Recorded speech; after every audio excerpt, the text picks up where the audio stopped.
The Economic Canary: Why Black Women's Success Signals America's Future. Good evening, everyone.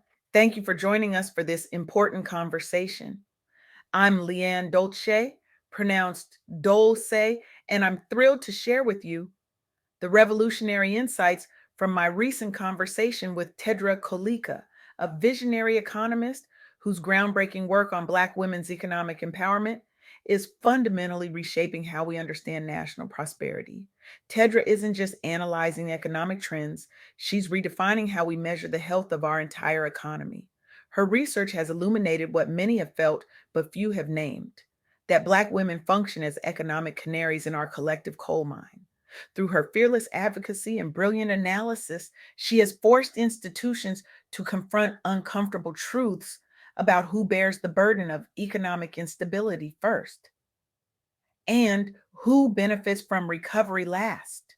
Her work doesn't just change economic theory, it transforms lives. What makes Tedra's perspective so revolutionary is her assertion that Black women's economic experiences serve as an early warning system for the entire economy. This insight challenges everything we think we know about economic indicators and forces us to reconsider whose experiences we center when making policy decisions. When we talk about economic trends, we typically focus on broad indicators: GDP, unemployment rates, stock market performance. These numbers tell an incomplete story. What Tedra helped me understand is something far more profound. Black women are often the first to feel economic downturns and the last to benefit from recoveries. Their experiences function as a national early warning system for economic change. This insight fundamentally challenges the common narrative that economic trends affect all communities equally. The reality: systemic inequalities mean Black women face what Tedra calls a double tax of racism and sexism, compounded challenges that create a unique economic vulnerability. But here's where it gets truly revolutionary and where economic theory meets lived reality. By centering Black women's economic experiences, by actually paying attention to what's happening in their financial lives, we can anticipate broader societal shifts before they reach crisis levels. This isn't just about equity, it's about economic intelligence. It's about recognizing that when the most vulnerable members of our society are struggling, it signals deeper structural problems that will eventually affect everyone. During our conversation, Tedra emphasized three key insights that should transform how we think about economic health.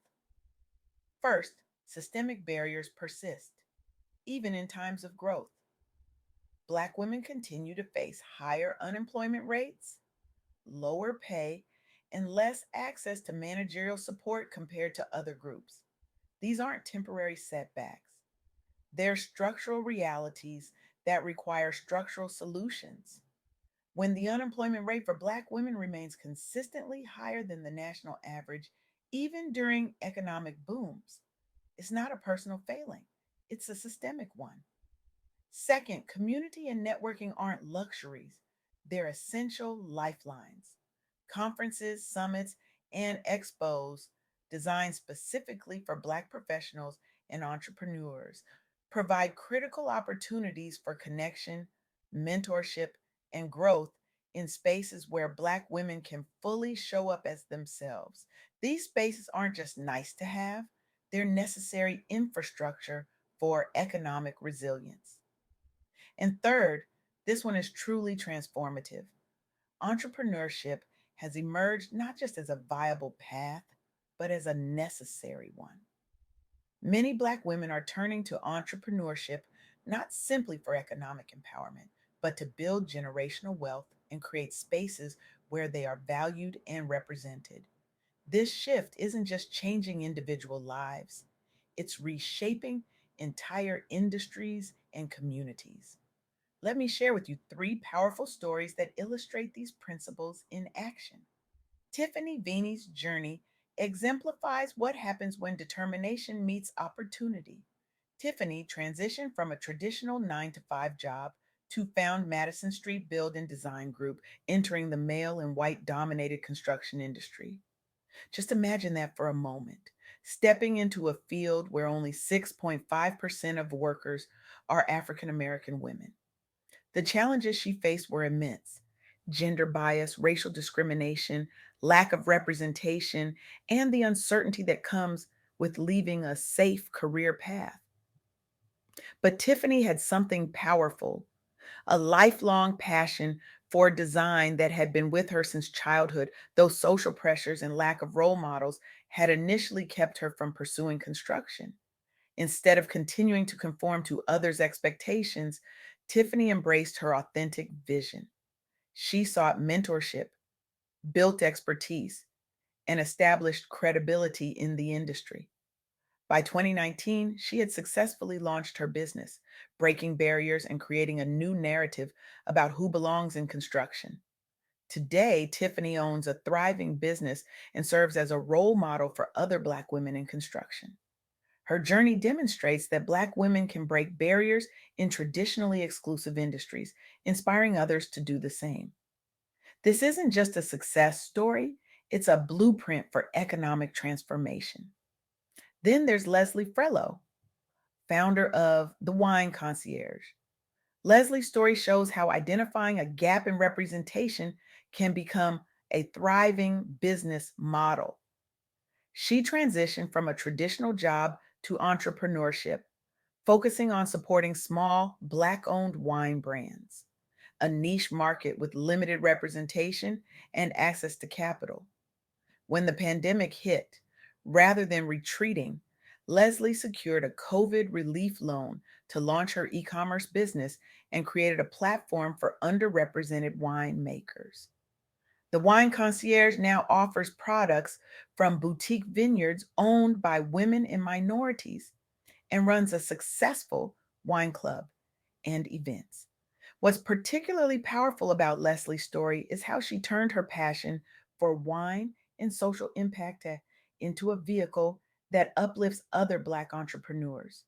Her work amplifies the visibility of Black owned brands and demonstrates the power of entrepreneurship for community uplift. She didn't just build a business, she built a platform that elevates others. The third story isn't about an individual, but about a collective space of transformation: the Black Women's Expo, or BUWA Next. This major event brings together Black female entrepreneurs for networking, learning, and business growth. It addresses a critical challenge. Black women entrepreneurs often lack access to mainstream business networks, funding, and visibility. BDI Next offers seminars, workshops, and a marketplace for small business exhibitors, fostering community and professional development. Attendees gain access to resources, mentorship, and exposure that help them scale their businesses and expand their networks. Created specifically to address the unique challenges faced by Black women in business and to celebrate their achievements, the Expo has grown to attract thousands of attendees and has become a cornerstone for Black women's entrepreneurship. It has helped launch and grow numerous Black women owned businesses, strengthening the broader ecosystem. What these stories share is a common thread: Black women creating spaces where they can thrive despite systemic barriers, and in doing so, creating new economic possibilities, not just for themselves, but for entire communities. As Tedra pointed out in our conversation, these aren't just nice success stories. They represent a profound economic shift. When Black women succeed as entrepreneurs, they don't just change their own financial trajectories, they create jobs, mentor others, and build wealth that stays in communities that have historically been excluded from prosperity. But let's be clear about something: the burden of economic transformation shouldn't rest solely on the shoulders of those who have been most marginalized. That's just another version of expecting Black women to save themselves and everyone else in the process.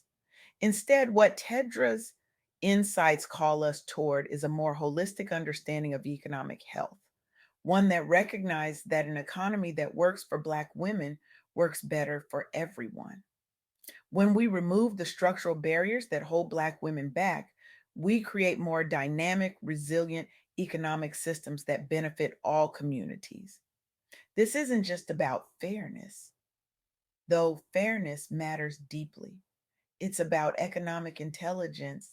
It's about recognizing that the canary in the coal mine isn't just warning us of danger, it's showing us where to find new veins of gold. So, what does this mean for you listening right now? Whether you identify as a Black woman entrepreneur, an ally, or someone simply interested in economic trends, there are concrete steps you can take. If you're a Black woman on your entrepreneurial journey, consider how your business might be part of a larger economic transformation. Attend events like BW Next. Seek mentorship from women who have walked similar paths. Remember that your economic empowerment isn't selfish, it's revolutionary.